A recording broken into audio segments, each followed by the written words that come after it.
오늘 6장의 말씀을 오전에 저희가 보았기 때문에 흐름을 이제 5장부터 하나의 흐름이 시작된다라고 생각하시면 되고요. 오늘부터 시작해서 28장까지가 사실 두 번째 설교입니다. 28장까지 다 하기 너무 어려워서 11장까지 일단 끊었습니다. 그래서 첫 번째가 되겠습니다. 두 번째 설교의 첫 번째 5장부터 11장인데 지난주에 했듯이 1장부터 4장까지는 첫 번째 설교로서 역사를 쭉 회상해 보는데 제목을 붙인다면 순종이라고 붙일 수 있겠다. 또 5장부터 28장은 두 번째 설교로서 10계명이 들어가고 10계명을 적용하는 거 하고 어떤 언약이나 잘하면 축복받고 못하면 저주받지 이게 끝에 들어가니까 여기까지가 28장까지가 두 번째 설교고 29장 30장은 세 번째 설교로서 이제 이들과 언약을 맺는 모압 언약, 그러니까 호렙산에서 맺은 언약이 아니라 이 두 번째 모압 언약이고 31장부터 34장까지는 이제 좀 부수적인 내용들이 들어간다 해서 에필로그 이렇게 해서 네 부분으로 나뉘어집니다. 그래서 그 두 번째가 5장부터 11장인데 이런 흐름을 가지고 있다라는 것을 생각하시면서 5장을 보겠습니다. 5장에 모세가 온 이스라엘을 불러 모았다라고 시작을 하죠. 그리고 오늘 내가 너희의 귀에 말하는 규례와 법도를 듣고 지켜 행하라 이렇게 시작합니다. 오늘이라는 말이 중요하죠. 예전에 약속이 있었습니다. 예전에 약속을 했었습니다. 언약이 있었습니다. 어디에서 있었냐? 2절에 보면 호렙산에서. 그럼 이게 과거형이 되면 나의 믿음과는 상관이 없습니다. 신앙은 항상 오늘 여기 우리입니다. 만약에 이게 우리 조상들이 했는데 우리랑 상관이 없어 그러면 나의 체험이 되지 못합니다. 그래서 늘 오늘 여기 우리 이게 강조가 돼야 됩니다. 어제 우리랑 아닙니다. 우리 개인도 마찬가지입니다. 어제 지난주에 이게 중요한 게 아니라 오늘 우리에게 주신 말씀, 그 말씀이 우리를 살리게 하는 것이기 때문에 늘 이렇게 어려운 말로 갱신한다고 하죠. 다시 또 새롭게 이렇게 해서 오늘 우리를 하나님께서 어떻게 이끄시는지가 중요한데 기본을 잃지 말자. 가장 기본의 기본 10계명을 들려주시는 겁니다. 가장 지켜야 될 10가지 10계명의 법칙을 들려주시고 그 10계명을 딱 주시는데 적용을 해야 되는 것이 나중에 들려주시는 이제 법전, 세부 법전이 됩니다. 이제 10계명을 들려주시고 10가지를 말하는데 신명기의 10계명과 출애굽기의 10계명이 조금 다른 부분이 있어서 두 개를 비교하기 위해서 표를 만들어 보았습니다. 자, 4계명에 이 안식일을 지켜야 될 이유가 출애굽기에는 뭐라고 나오냐면 여호와께서 7째 날에 쉬셨다라고 나옵니다. 그런데 신명기 오늘 14절에 보면 어떻게 나오냐면 아무 일도 못하고 이렇게 하라. 그런데 왜 그래야 되는지 이유가 나오는데 15절에 너는 기억하라.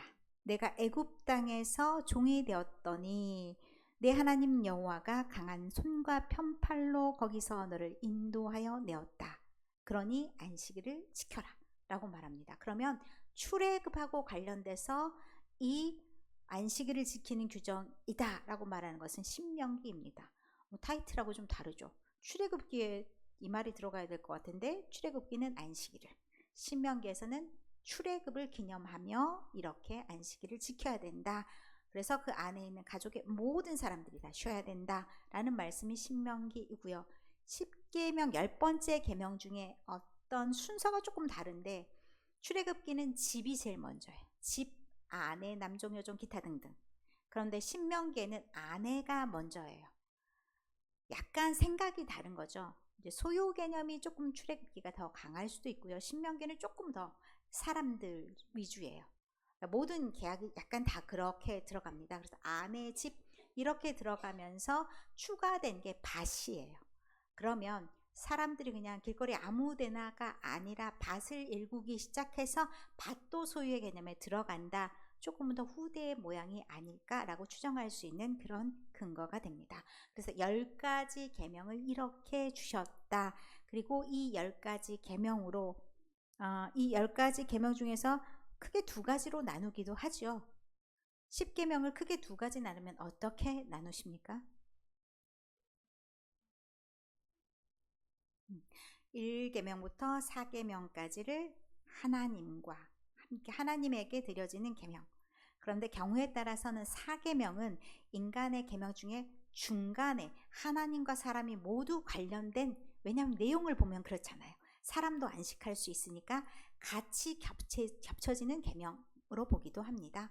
5계명부터 10계명은 사람들 사이에서 지켜야 되는 계명. 그렇게 크게 하나님과 이웃에 대한 규정으로 나눌 수가 있습니다. 그리고 나서 이걸 다 하고 난 다음에 어떤 일이 벌어졌냐, 이제 계약을 꽝꽝꽝 해야 되는데 백성들이 직접 하나님을 배우기를 두려워하고 음성 듣는 것도 두려워해서 대표를 세웠다. 그 대표가 모세. 내가 모세가 말씀을 듣고 와서 이 이제 그 백성들에게 말씀을 대언하는 형태로 이렇게 했었다라고 하는 것이 이제 이 33절까지 이어지는 내용입니다. 대언한다는 것 자체가 이제 그 권위를 어느 정도 인정하지 않으면 사실 말씀이 하나님의 말씀인지 아닌지 또 막 불평도 나올 수 있는 그런 애매한 장치가 여기 들어가 있습니다. 그래서 백성들이 모세에게 어떤 마음으로 또 하나님을 대하듯이 했는지 이런 것도 생각해 볼 수 있는 말씀이기도 합니다. 6장은 저희가 아까 읽었기 때문에 넘어가고요. 6장의 내용들이 이제 진짜 지켜져야 될 말씀인데 어떤 마음으로 어떤 원칙을 가지고 어떻게 실행해야 될지 이게 나오는 것이 6장의 말씀이다. 그리고 헷가닥해서 불순종하면 안 된다라고 하는 것이 이제 계속해서 이어지는 말씀이고 7장의 말씀은 그 땅에 딱 들어갔을 때 벌어지는 상황이 있습니다. 그 땅에 사람들이 살아가고 있다고 말씀드렸죠. 그 땅에서 사는 사람들을 만나게 되는데 이른바 가나안 7족속이라고 하는 센 사람들이 있습니다. 그런데 그들을 만났을 때 어떻게 해야 될지 알려주는데 이들을 거의 이제 진멸하거나 쫓아내보내거나 이렇게 하라고 말씀합니다. 왜 그럴까요? 요즘의 관점에 보면 너무 비인간적이야. 하나님 너무 잔인한 하나님 아닌가? 이런 생각도 하기 쉽잖아요. 거기서 있는 사람들을 왜 다 쫓아내던가? 왜 진멸해야 돼? 이런 생각할 수 있죠. 같이 살면 좋잖아요. 평화롭게. 왜 그랬을까요? 사람들에게 이제 헷가닥하는 장치를 없애는 거예요. 같이 모여 살다 보면 이제 그런 말 하잖아요. 주변이 좋아야 되는데 주변이 전혀 믿지 않는 사람들이야. 그럼 나만 이상한 것 같잖아요. 그럴 때 웬만한 믿음으로 그 상황을 잘 돌파하지 못합니다. 나도 모르게 그들이 하는 것이 그냥 법인 줄 알고 따라가기 쉬운 그런 상황이 되는 거죠. 더군다나 이스라엘 백성들이 거기 들어가면 뜨내기잖아요. 원래 뜨내기들이 어떤 원주민들을 물리치고 거기서 탁 터박기가 참 쉽지 않습니다.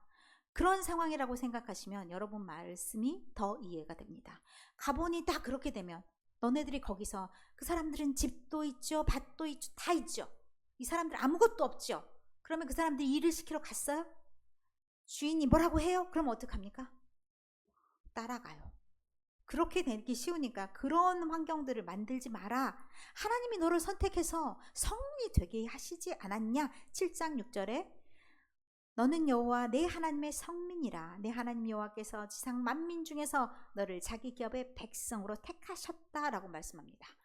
하나님의 백성된 사람들이 주변에 있는 상황에 따라서 여기도 따라갔다 저기도 따라갔다 중심 없이 그렇게 흔들리면 안 되기 때문에 가나안 7족속과는 상종을 안 하는 게 낫다요. 상종을 안 하는 게 낫기 때문에 그들과 섞이지 않도록 해라.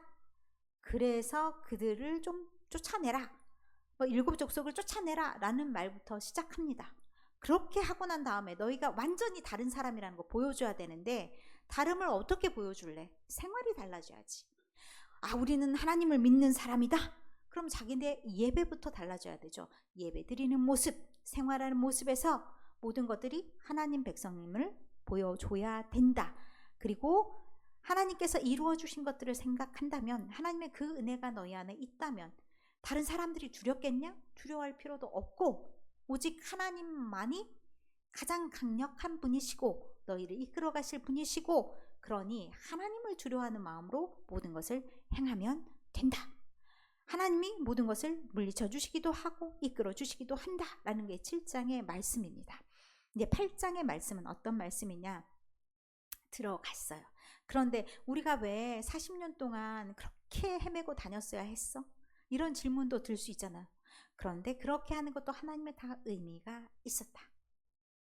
너희들을 다 목이 빳빳한 백성, 내 맘대로 하고 싶어 하는 것, 이 습성에 따라서 그렇게 하기 쉬우니 하나님이 너희를 다스리시기 위해서, 소도 멍에를 매면 어떻게 됩니까? 어쩔 수 없이 끌려다니다가 좀 순응하는 게 생기죠. 그런 것과 똑같이 8장 2절의 말씀에 보면 광야길을 걷게 하신 이유가 있다. 그 이유는 너를 낮추시는 거다. 내 위에 계신 하나님, 나를 잡고 계시는 그 하나님을 인정하게 하는 거다. 그렇게 해서 하나님 명령 따라 사는 것이 진짜구나. 그 말씀을 따라 살지 않으면 어떤 일이 생길지 잘 모르겠구나. 이런 것을 몸소 경험할 수 있었던 것이 40년 광야 생활이었다라고 말씀합니다. 그러니 이제 어떡할래? 이게 11절의 말씀이죠. 하나님의 말씀을 잊어버리지 않도록 하는 거. 자나깨나 불조심이, 예전에 그런 표도 있었어요.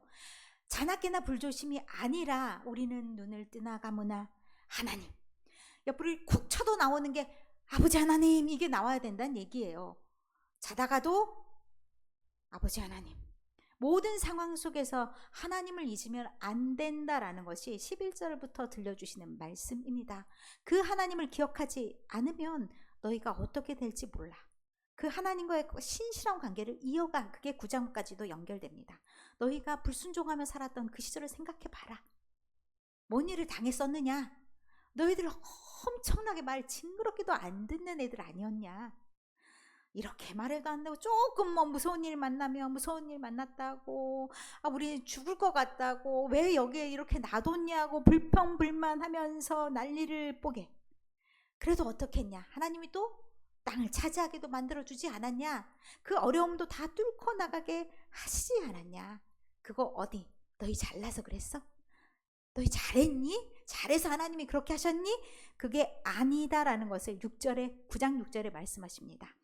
내 하나님 여호와께서 내게 이 아름다운 땅을 기업으로 주신 것이 내 공의로 말미암이 아니니라. 너는 목이 곧은 백성이니라. 조금 괜찮아지면 잘난 척해, 막 교만해. 그런데 그런 거 하나님이 다 아시고, 우리가 막 그렇게 하면요, 우리가 잘해서 따지면 사실은 우린 받을 게 아무것도 없어. 그러니까 그랬다 치자. 하나님이 그냥 공의로 기업을 주시고 이끌어 주셨다. 그래서 그 과정에도 사실은 굉장히 웃지 못할 이야기가 있잖아요. 모세가 하나님의 말씀을 돌판으로 받으러 갔는데 40주 40야를 못 기다려서 어떻게 했어요? 또 눈에 익었어. 남들이 막 한 거 멋있어 보여. 우리도 뭔가 상이 있었으면 좋겠어. 그래서 난리 부리스 쳤잖아요. 송아지도 만들고 거기서 막 춤추고 놀고 난리가 났어. 이 날이 여호와의 절기다라고 하면서 너희는 끝까지 이 바닥을 다 보여야 되겠냐? 그렇게까지 내가 이 말까지는 안 하려고 그랬는데 그렇게까지 했던 사람들 아니냐? 그러니 또 조금 괜찮아지면 또 그럴래? 또 조금 어려워지면 또 그럴래? 그러면 안 되지 않겠어? 하는 게 9장에 줄줄이 나왔습니다.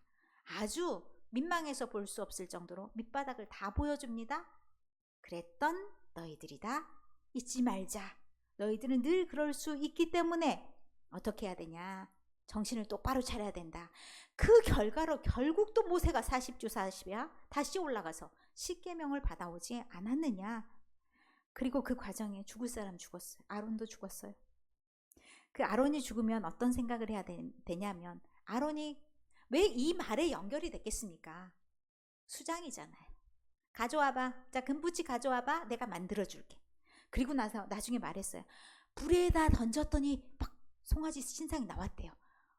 어쩜 그렇게 뻔뻔하게 거짓말을 해요? 그런 사람 아무 말 없어요. 평가가 아무것도 없어. 근데 아론이 거기서 죽었어. 그러면 결코 좋은 결과가 아니라는 거죠. 불순종의 결과가 별로 아니야. 그럼 돌이켜 생각해 봐야지. 하나님이 너에게 요구하시는 거 별 대단한 것 아니다. 11장 12절부터 이야기인데 10장 12절부터 이야기인데 하나님은 단지 너에게 바라는 게 여호와를 경외하는 것. 그러니까 여호와를 사랑하되 어떤 마음이 있냐면 우리 하나님 함부로 하면 안 돼. 이 마음이 있는 거예요. 그게 경외예요. 그런 마음으로 하나님을 사랑해. 사랑하면 뭐가 들려? 우리 하나님이 이런 말씀을 나에게 하셨구나. 그 말이 다 들려. 그러면 우리는 하나님을 전적으로 따를 수 있게 되고 그렇게 저절로 가지는 거다. 그러니 우리가 마음을 단디 먹자. 그게 마음의 할례죠. 내 마음대로 내 뜻대로 하겠습니다. 이거는 마음이 겁나 교만한 거고 목이 곧은 백성. 내 마음을 이제 도려냅니다. 예전의 마음, 그런 마음은 버리고 새 출발하겠습니다. 그래서 마음의 할례를 행하고 다시는 이제 그런 생활을 하지 말자라고 하면서 하나님을 사랑하는 마음으로 나아가는 것. 그러면 하나님이 뭘 해주시겠다고 얘기하냐면 예전에도 해주신 이야기를 들려주십니다. 하나님께서는 큰 일을 행해주시지 않았냐. 그 일이 어찌 과거의 일만 되겠냐. 여전히 하나님이 능력은 있으시다. 능력이 출중하신 그 하나님께서 애국 군대를 물리쳐 주셨듯이 너희 앞길에 설사 겁나 무서운 강력한 군대가 너희들을 친다 할지라도 두려워하지 않을 것은 그가 바로 너희와 함께 하시는 그 하나님 아니시더냐. 너희의 피난처가 되시고 강력한 무기가 되어주실 그분을 생각해라. 그러니 두려워하지 말아라. 어떤 땅이라도 두려워할 필요가 없다. 그 땅이 애굽보다도 훨씬 좋은 땅일 것이고 비옥한 땅일 것이기 때문에 너희가 지킬 것만 잘 지키면 되는데 그렇게만 하면 늦은 비 이른 비, 그러니까 농사를 아주 잘 지어질 수 있도록 그렇게 좋은 날씨도 주실 것이고 모든 이방 신들, 이방 민족들 다 진멸하게 해주실 것이고 그러니 너희가 나랑 하나만 약속하자 하고 마지막에 다시 얘기합니다. 우리가 읽었던 내용이랑 비슷해요. 6장 18절, 11장 18절부터 어떤 내용이냐면 내 말 마음에 새겨봐.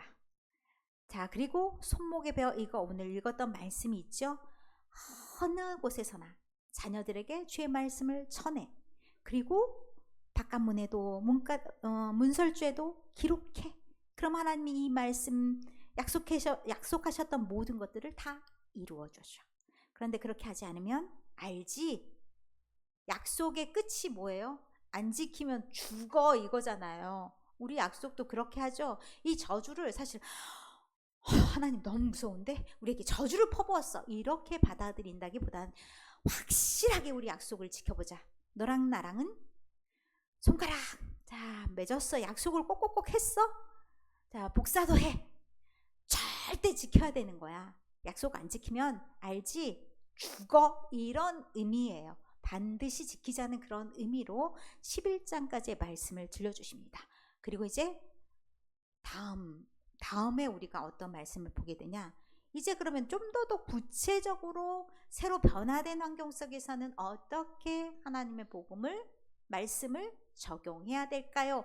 그게 이제 12장부터 26장 이른바 신명기 법전에 연결돼 갑니다. 그런데 어쨌든 그거 너무 기니까 그것도 아마 토막토막 내야 될 것 같습니다만 오늘의 말씀을 잘 기억하시고 5장부터 11장의 제목을 붙여본다면 뭐라 붙일 수 있을까요?